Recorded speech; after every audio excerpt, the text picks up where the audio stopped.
welcome back to our channel, Liza Novalia channel. I am Liza Novalia and today we have an exciting review lineup up for you. I'm Safali, a student in the management class 22B with NPM 22,411,079. We will be diving deep into technique sampling, exploring its key concept and providing you with valuable insight. And so, if you are ready, let's go started. Masuk ke pembahasan yang pertama yaitu mengenai simple random sampling, di mana pertama menggunakan lottery bulk atau setiap anggota populasi memiliki kesempatan yang sama untuk dipilih. Dan yang kedua yaitu menggunakan coin flip, di mana menghasilkan data yang cukup representatif meskipun teknik ini dianggap kurang efektif.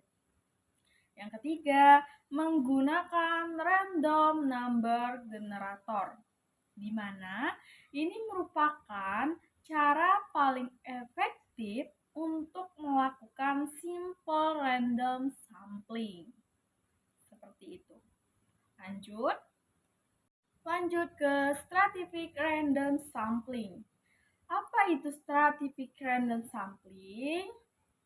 Jadi, teknik ini membagi populasi ke dalam beberapa strata dan melakukan sampling di setiap strata. Contoh penerapannya, jadi ini menganalisis kualitas pendidikan di suatu negara dengan membagi populasi ke dalam strata kota dan pedesaan. Apa sih keuntungannya? Yang pertama, keuntungan yang dapat diambil yaitu representatif. Yang kedua, mengurangi kesalahan sampling. Dan yang ketiga, dapat mengambil sampel di setiap strata. Lalu, apa saja kerugiannya? Jadi, kerugiannya yang pertama, membutuhkan waktu dan biaya yang lebih mahal. Susah untuk mengklarifikasikan populasi, serta menghadapi resiko bias. Seperti itu. Lalu, apa saja cluster sampling? Cluster sampling yaitu yang pertama kita harus pelajari dulu apa itu cluster sampling. Jadi, cluster sampling merupakan teknik pengambilan sampel dengan memilih cluster dari populasi untuk dijadikan subjek penelitian. Dan apa keuntungannya? Keuntungannya, biaya yang diperlukan lebih sedikit dan lebih efektif dan juga lebih cepat. Lalu, untuk contoh penerapannya, di sini menganalisis kualitas air di wilayah tertentu dengan memilih beberapa titik representatif sebagai klaster dan melakukan sampling kecil di setiap klaster tertentu. Lalu apa saja faktor-faktor yang mempengaruhi teknik pemilihan sampling? Yang pertama, ukuran populasi. Kenapa? Karena populasi besar cenderung memilih stratified random sampling. Dan yang kedua, anggaran. Cluster sampling menjadi pilihan ideal ketika anggaran terbatas. Dan yang ketiga, level detail yang diinginkan. Simple random sampling menghasilkan data paling akurat dan lebih detail.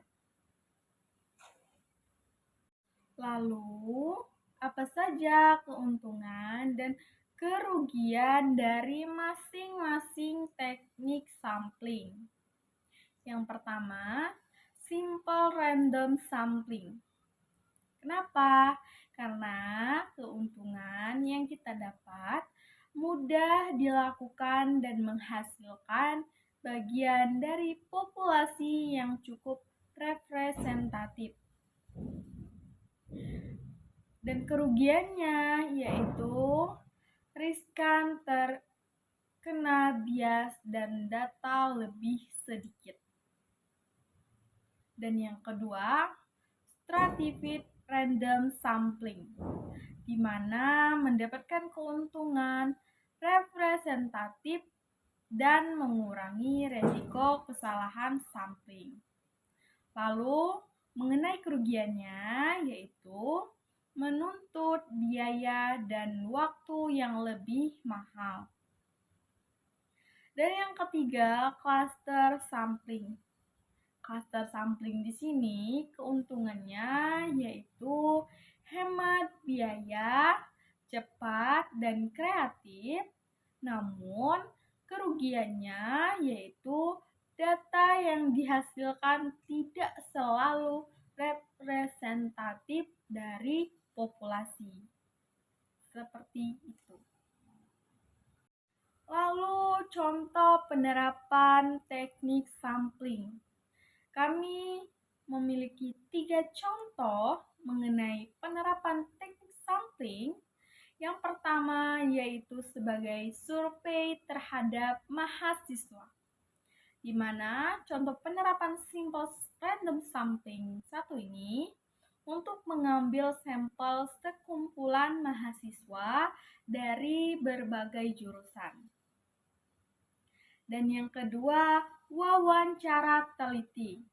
Contohnya, penerapan cluster sampling untuk mengambil sampel dari berbagai kandidat agar perusahaan perekrutan dapat memahami latar belakang mereka. Dan yang terakhir, kelompok kreatif problematik, di mana contoh penerapan stratified random sampling untuk mengambil sampel dari populasi orang yang berada di dalam kelompok stratif yang sama. Seperti itu. Lanjut pembahasan yang terakhir, kesimpulan. Jadi, dari semua materi yang sudah saya jabarkan, kesimpulan yang dapat kita ambil yaitu teknik sampling yang tepat sangat penting untuk menghasilkan data penelitian yang lebih akurat dan representatif. Dan untuk hasil, dari 3 teknik sampling, stratified random sampling menjadi teknik yang menghasilkan data paling akurat dan lebih representatif. And so that's alright for today's review on technique sampling. We hope you found this video informative and enjoyable. If you have any question or would like us to cover specific topic in the future, please feel free to leave a comment below. Don't forget to like, share, and subscribe for more edging content. And thank you for joining us today, and we will see you next. And we'll be see you in the next video. Thank you. Bye bye.